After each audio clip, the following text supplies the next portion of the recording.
My name is Umesh Srikantha and I am working as an additional director of neurosurgery and spine specialist in Fortis Hospital, Bannerghatta Road, Bangalore. So there are a lot of myths that are surrounding spine surgery. One of the common myths is that spine surgeries usually are unsafe and they require long incisions. There is a high risk of the nerve getting damaged. Sometimes if we are going for implants, the screws can be in the wrong position. But with recent advances, these are very avoidable, and nowadays spine surgery is safe, accurate as well as effective. Now I'm going to tell you about the advances that have happened in spine surgery in the last 1 or 2 decades, which are going to help us achieve this objective and make spine surgery safe, accurate and effective. Now these advances are mainly in terms of the techniques as well as in terms of the technology or the instruments or the equipments that we use during these kind of surgeries. Now the improvements in techniques are mainly in terms of reducing the size of the incision, decreasing the damage to the normal structures of the spine while we do these kind of surgeries, which will be broadly classified as minimally invasive spine surgery, also known as a keyhole surgery, also known as minimal access spine surgery, where the same surgery is done with small incisions causing less injury to the muscles as well as the normal structures of the spine. Now, the main objective of the surgery is not compromised. The same objective is achieved, but because of the small incision, because of the less damage to other structures, there is a lot of advantages of minimal access spine surgery.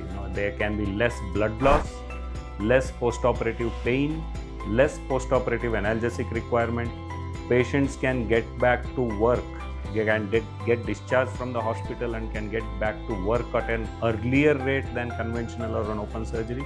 And of course, the main advantage everybody look at is that it's done through small incisions, which is very cosmetic, and sometimes it is not even seen in the post-operative period.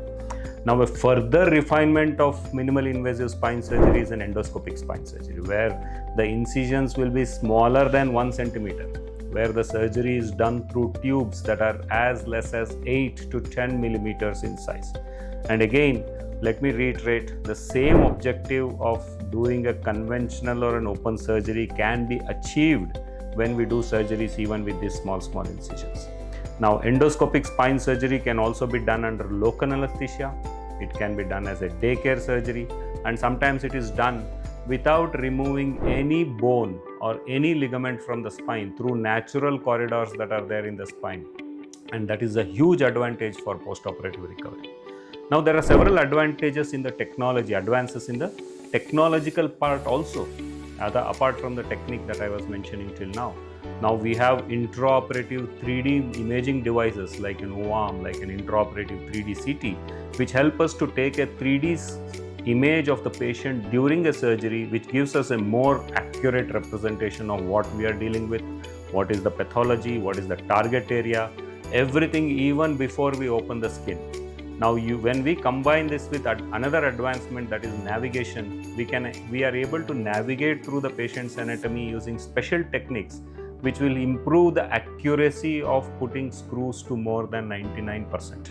In conventional methods, it's only around 90%. So these are the advantages.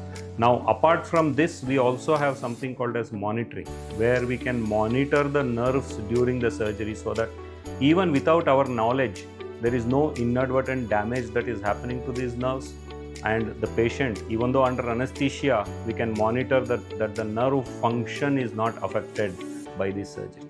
So just to summarize, the advances in the last 1 or 2 decades in spine surgery have happened both in terms of the technique, that is minimal access and endoscopic spine surgery, and both in technology, where we can use advanced intraoperative equipment to diagnose or to get a correct patient's anatomy and improve the accuracy and safety of these kind of surgeries.